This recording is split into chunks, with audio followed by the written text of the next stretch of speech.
Demon Emperor Chapter 514. Ang nakaraan di makapaniwala si Matandang Lang. Buhay si Chupa. Pagkatapos tamaan ng atake niya, nagtamulang ito ng kaunti pinsala. Sinabi naman ni Matandang Hu baka may sekreto kayamanan si Chupa.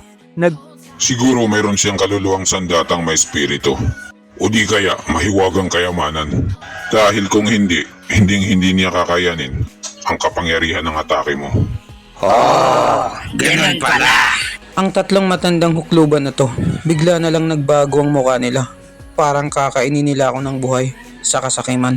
Hindi kaya balak nila akong nakawan? Nag-iipon na ng maraming syakra si Matandang Lang. May balak ata siyang umatake.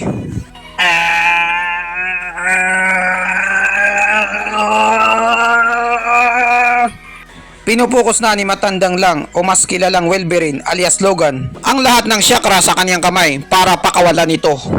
Soul Martial Arts. Magpapakawala na si Matandang Lang ng isang matinding Soul Martial Arts. Pinakawalan na ni Matandang Lang ang kanyang matinding atake.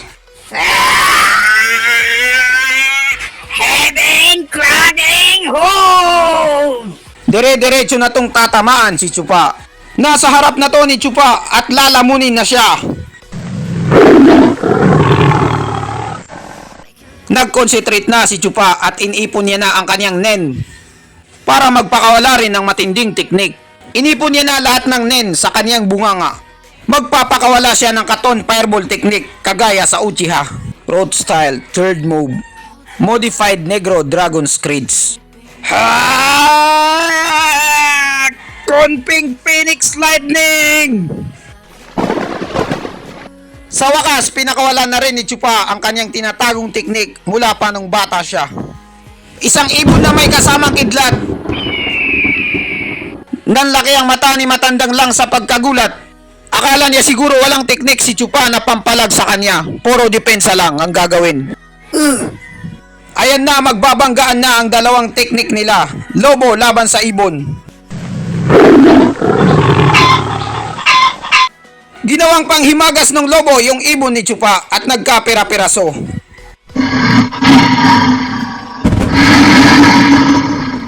Nagbaklas ito kay Chupa. Nagkaroon siya ng internal injury dahil sumabog ang kanyang ibon. Ang sakit. Sumuka si Chupa ng 1 litrong dugo. Mamamatay na ako, doktor.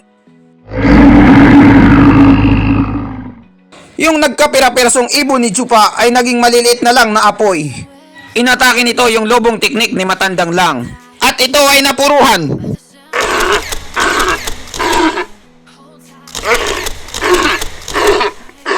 Nagkaroon ng internal injury si Matandang Lang dahil napuruhan ang kanyang lobong teknik. Sumuka siya ng 2 litrong dugo, doble kay Chupa. Ang sakit. Pinapanood lang siya ni Matandang Hu.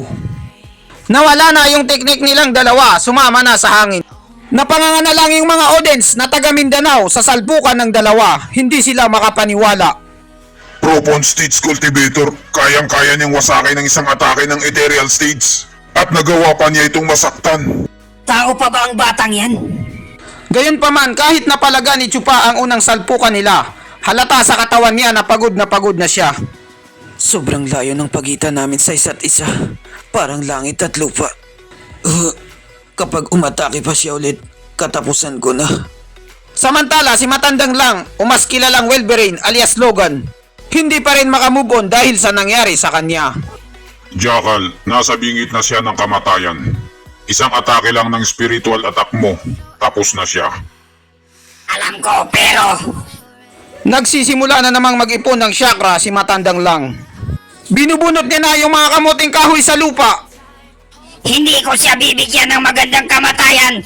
Pahihirapan ko muna ang kaluluwa niya. Unti-unti ko siyang papatayin para matikman niya ang hindi pa niya nararanasang hirap. Umatake na naman si Elder Lang o mas kilalang Wolverine alias Logan. Tikman mo ito, Devouring World Pack! Nagpakawala si Elder Lang ng maraming maliliit na lobo. Delikado na si Chupa dahil lalapain na siya ng mga asong ulol. Wala na siyang lakas para pumalag.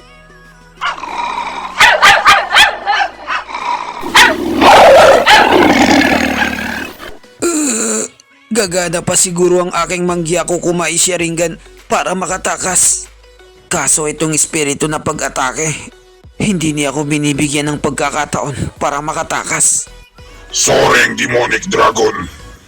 Yung mga asong ulol na lalapain na si Chupa ay tinamaan ng isang malakas na atake. Masusuka na naman ng dugo si Matandang Lang dahil nawasak ang kaniyang soul attack. Bakit lagi na lang ganito? Ha ha ha ha. Sa wakas, nandito ka na rin. Sino kaya itong kararating lang? Si Matandang Lee lang pala yung kararating lang. Ang pogi mo talaga, Matandang Lee. Lumaki naman ang ulo ni Matandang Lee dahil tinawag siyang pogi. Kasi sa palengke na lang yon naririnig. Walang hiya kayo. Ang kapal ng mukha niyong saktan si Stewardess Chupa. Pagpipira-pirasuhin ko kayo mga hangal. Bago ka pa lamang sa ethereal stage, napakayabang mo na.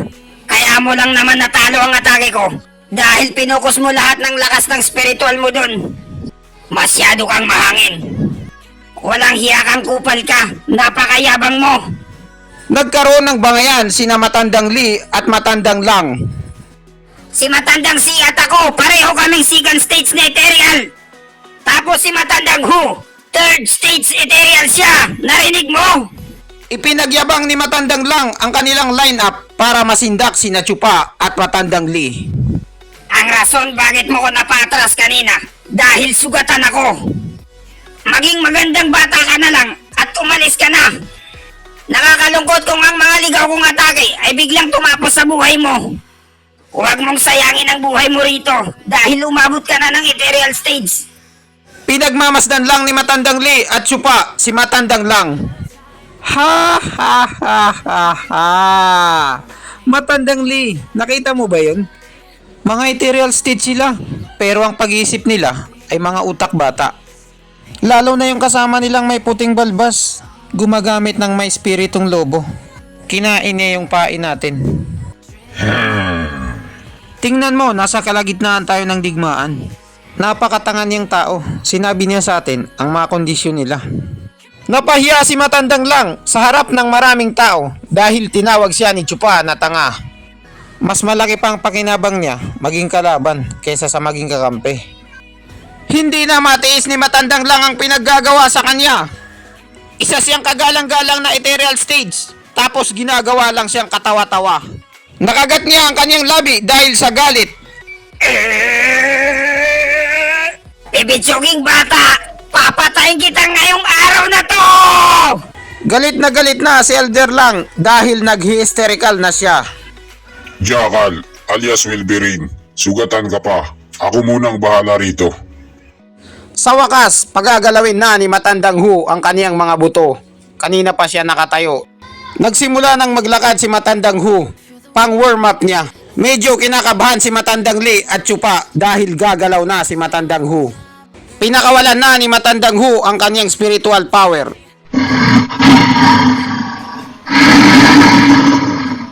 Isang nagliliyab na tigre. 3 grado ng ethereal stage. Hindi siya nagbibiro. Tama ka, nararamdaman ko ito. Kahit nasa likod mo ko, ramdam ko gaano ito kalakas. Nanlaki ang mata ni Matandang Lee. Pinanghina na ng loob si Chupa. Biglang sumaya si Matandang Lee.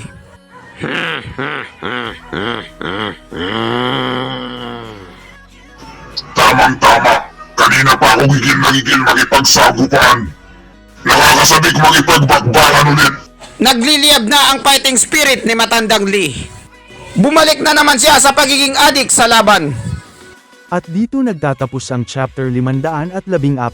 Maraming salamat po sa inyong panunood. Mag-subscribe para laging updated sa susunod chapter.